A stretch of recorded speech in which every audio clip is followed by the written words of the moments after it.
olha só, a realidade de quem vai financiar imóvel aqui no Brasil está mudando completamente e quase ninguém está percebendo isso. Tem alguns movimentos da economia que me fizeram embasar esse vídeo aqui, como por exemplo, no ano passado a poupança teve um saque líquido de 85 bilhões de reais. Foi o 5º ano seguido de saques.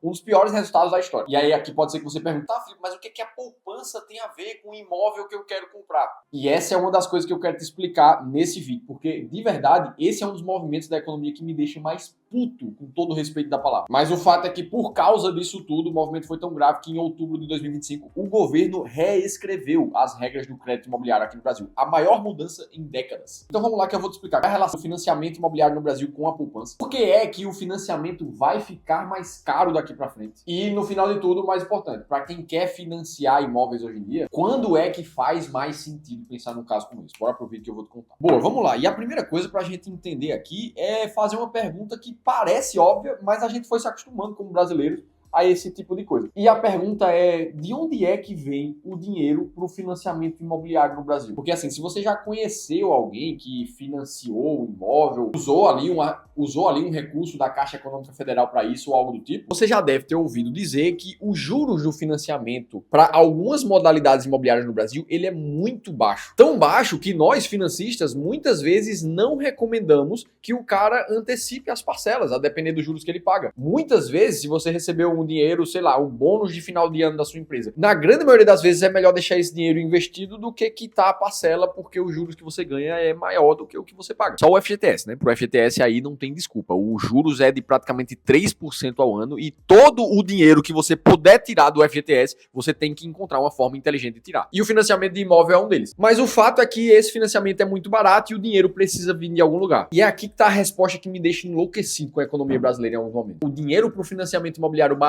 vem da caderneta de poupança, ou melhor, dos investidores que deixam seu dinheiro em uma das aplicações mais antigas do Brasil. Olha como é que esse sistema foi montado aqui, ó. Lá em 1964, o Brasil criou o Sistema Financeiro de Habitação e o Banco Nacional de Habitação na época. A engenharia ali era genial por ser muito simples. O dinheiro que as pessoas guardavam na poupança era obrigatoriamente canalizado para financiar a casa própria de outras pessoas. Só o antigo BNH, até o fim dos anos 80, já tinha financiado milhões de moradias no Brasil. E essa regra sobreviveu até pouquíssimo tempo atrás. Isso aqui funcionava assim, ó. A cada 100 reais que o brasileiro deixava na caderneta de poupança, 65 eram obrigados a virar crédito imobiliário. Aí outros 20 reais desses 100 ficavam presos no Banco Central, servindo como se fosse uma reserva de segurança. E o restante dos 15 reais o banco poderia usar como ele bem entendesse. Ou seja, a sua poupança do seu avô, do seu vizinho, do seu primo e de todos os outros milhões de brasileiros é que juntos fornecem o dinheiro barato para as pessoas construírem e pagarem seus imóveis. Quem comandava essa máquina aqui é a já conhecida Caixa Econômica Federal, sozinha, tendo cerca de 70% de todo o crédito imobiliário no Brasil, ela nasceu para isso mesmo, então tá tudo certo. Aí vamos para a matemática da coisa. Por que isso funciona de verdade? Porque a poupança é um dinheiro que o banco consegue captar de forma muito barata. Como é uma aplicação que rende muito pouco, naturalmente o banco gasta pouco com ela. Para você ter a noção, na regra atual de rentabilidade da poupança, quando a Selic está acima de 8,5%, a poupança rende 6,17% ao ano. Mais a taxa referencial ali, que vai ficar entre 7% e 8% na maioria dos casos. Veja, a Selic em alguns momentos bateu 15%. Hoje ainda está em mais de 14%. Eu estou falando de um rendimento da poupança que é menos do que o dobro. Beleza que tem diferença de imposto de renda, mas é uma diferença muito grande. E aí, se o banco capta esse dinheiro barato, ele consegue emprestar barato para o financiamento imobiliário também. E foi por isso que, por décadas, o financiamento da casa própria teve as menores taxas de juros de todo o mercado de crédito brasileiro. Esse sempre foi o alicerce que sustentou o crescimento de moradia no nosso país. E ele parecia que nunca iria mudar, só que ele mudou. E o principal fator para isso foi o acesso à informação e educação financeira dos brasileiros. Se você tá nesse canal, você já deve ter ouvido pelo menos algumas dezenas de vezes que poupança não é investimento para ninguém mais nesse país. E é justamente por isso que esse sistema econômico, apesar de ter um output, um resultado positivo pro Brasil, que é a moradia barata, eu confesso que ele me deixa puto pra caramba, porque isso acontece às custas dos investidores mal informados, que passam uma vida inteira conseguindo guardar um dinheiro ali na poupança para lá no final da vida descobrir que não foi suficiente para se aposentar. Então você dá com uma mão e tira com outras duas. duas. E o que mais me deixa enlouquecido é que o Estado, nesse meio, acaba saindo como o bonzinho da história. O cara que consegue subsídio de financiamento imobiliário, quando na verdade não. Isso está saindo do bolso dos investidores que estão sendo lesados por ainda acreditar que a poupança ainda pode ser boa. Então foi esse sistema perverso que a gente viveu, mas que está mudando. Se o dinheiro da poupança está começando a sair cada vez mais, naturalmente o financiamento não pode se sustentar tão barato como ele sempre foi. E é isso que eu quero te falar a partir de agora. Mas antes disso eu preciso te fazer um convite. Eu sei que falar de financiamento, de adquirir um imóvel na tua vida é uma das decisões financeiras mais importantes. Seja para você adquirir um imóvel próprio, seja para adquirir imóveis de investimentos, como eu sei que é o caso de muitos de vocês. Então, se você quer tomar melhores decisões de como acumular o seu dinheiro, como investir melhor para se aposentar muito antes do que o INSS, do que na poupança, do que com imóveis, aí eu te convido a participar de uma sessão de consultoria gratuita que a gente está fornecendo gratuitamente aqui no Clube do Valor. A gente basicamente vai pegar especialistas de investimentos que a gente tem aqui no clube, para que ele tenha um momento totalmente gratuito contigo para olhar como é que você está investindo hoje e te mostrar como é que você pode investir ainda melhor. Então, se você investe hoje com um assessor de investimentos, investe por conta própria, mas não aguenta mais ver a carteira ficar de lado, perder para o CDI, ou se você não tem tempo suficiente para ficar acompanhando o mercado e investir melhor, faz o seguinte, se inscreve aqui na consultoria gratuita, porque ela é gratuita de verdade. Então, no mínimo, você vai ter uma segunda opinião profissional de como é que você está investindo hoje. Clica no link aqui da descrição e participa agora mesmo. E aí, beleza, a poupança está começando a secar no Brasil, porque os investidores estão ficando mais inteligentes, mas não é só isso. Está ferrando um pouco o sistema de financiamento. O segundo fator tem um nome só, que é a taxa Selic, nossa taxa de juros. Quando os juros na economia disparam, acontece um efeito duplo perverso no crédito imobiliário. O primeiro é o mais natural, as pessoas saindo da poupança, porque ela está vendo uma LCI ali que rende 13, 14, ela está vendo a própria Selic render mais de 14, e aí quanto mais tempo a Selic passa mais alta, mais dinheiro a caderneta de poupança perde. Resultado disso são os 5 anos seguidos de mais saques do que depósito na poupança. E aí, olha a consequência brutal disso aqui. A poupança já representou 70% do funding, da origem do dinheiro do crédito imobiliário no Brasil, hoje ela representa apenas 29%.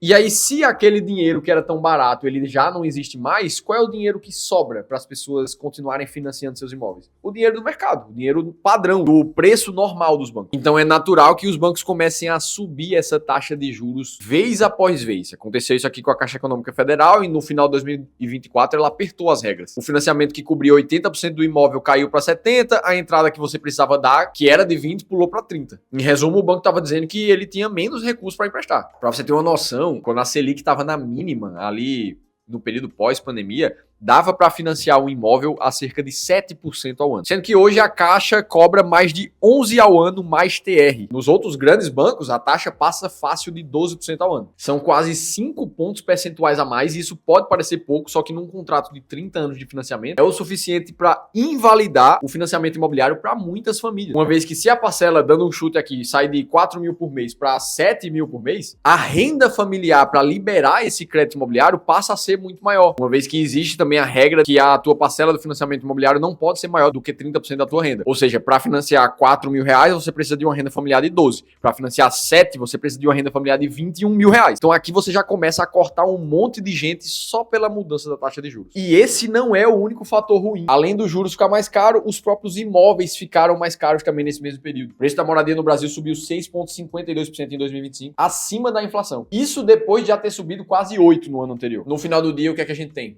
A conta da casa própria apertou de dois lados ao mesmo tempo. Agora, é claro que a gente está num ano de eleição e o governo atual, com a máquina pública na sua mão, não ia ficar parado. Em outubro de 2025, o Conselho Monetário Nacional mudou a estrutura inteira. Olha o tamanho da virada aqui, ó. Aquela obrigação de destinar 65% da poupança para o crédito imobiliário vai deixando de existir. Outra coisa, a porcentagem que a Caixa Econômica precisava deixar em crédito compulsório dentro do Banco Central como uma segurança, que era de 20%, vai sendo reduzido até zerar ao longo de uma década. Ou seja, a segurança do sistema para esse tipo de crédito aqui, ela vai sumindo. Isso significa mais dinheiro no mercado, mas mais risco junto. E o teto do imóvel que você pode financiar pelo sistema mais barato saltou de imóveis até 1,5 milhão de reais para até 2,25 milhões de reais, com juros limitados a 12% ao ano. Então é a tabela fixa ali. Além disso, a Caixa Econômica voltou atrás. Ela tinha mudado as regras de entrada no financiamento, que antes precisava ser de 30% do valor do imóvel, agora voltou para ser 20% novamente. Então a cada 100 mil reais que você vai financiar, é preciso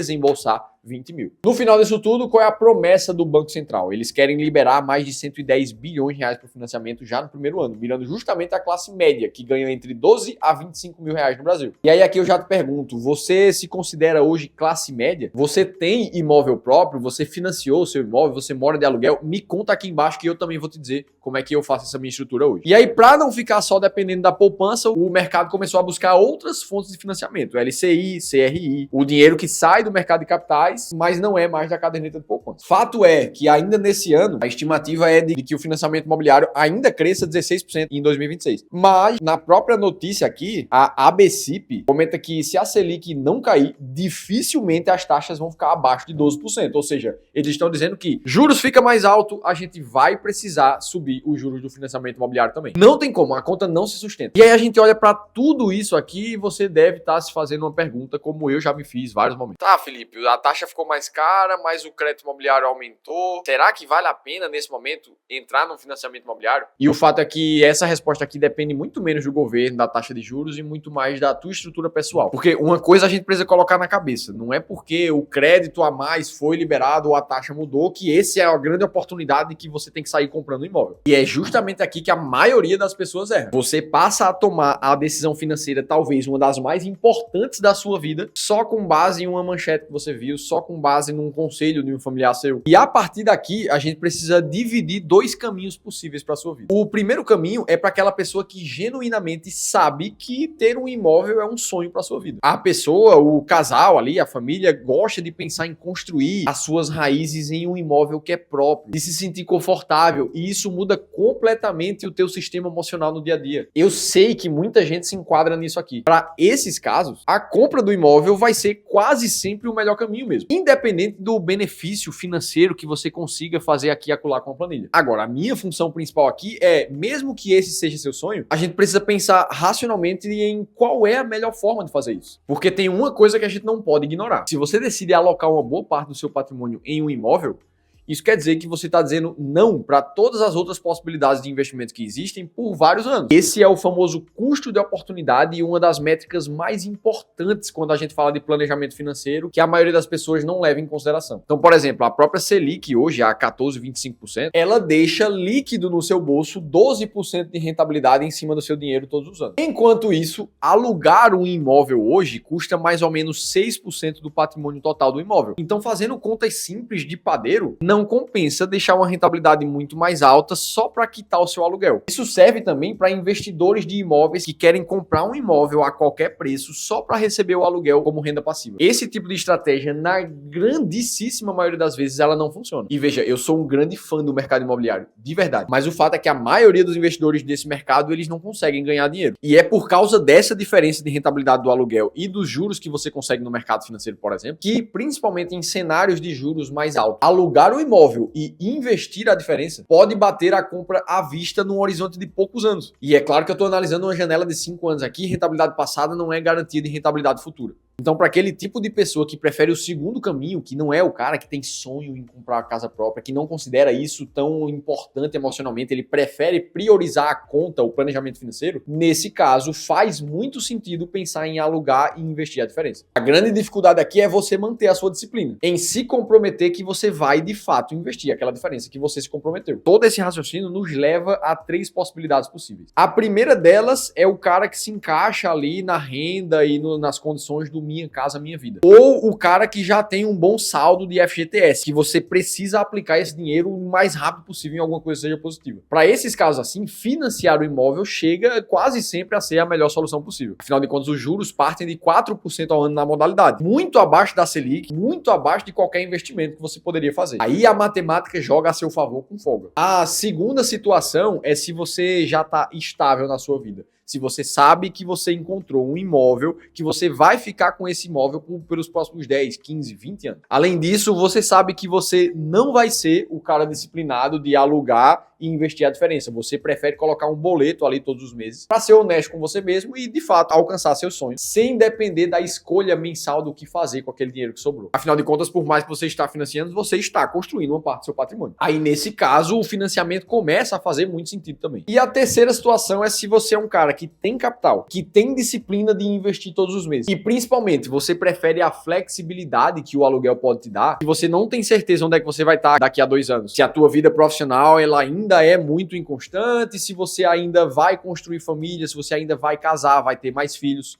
Provavelmente o imóvel que você mora hoje não vai servir para você morar daqui a 5 anos. Então, nesses cenários, faz muito mais sentido você continuar no aluguel. E hoje eu confesso que esse é o meu caso com a minha família. A gente prefere muito mais ter a flexibilidade do aluguel. Pra você ter noção, nos últimos 4 anos, eu e minha esposa, a gente se mudou 4 vezes. Isso porque ela mudou o posto de trabalho onde ela trabalha, a gente teve uma filha nesse meio tempo, precisou de um apartamento maior que fez a gente se mudar da última vez. E eu te confesso que a sensação de simplificar todo esse processo, simplesmente dar um aviso prévio no seu aluguel atual e fechar o acordo com o aluguel que vai vir é muito positiva para quem ainda tem a vida um pouco mais móvel desse jeito. Então, do mesmo jeito que existe o conforto emocional de quem quer ter o seu próprio imóvel, também existem confortos emocionais em outros caminhos, que depende no final do dia do que é mais importante para você nesse momento. O fato é que no final da história você não pode decidir isso aqui no chute. Isso aqui é muito importante, gente. Presta atenção nisso aqui. Financiar um imóvel para 30, 35 anos para frente é um compromisso gigantesco que você está fazendo. Não toma essa decisão sem antes pensar em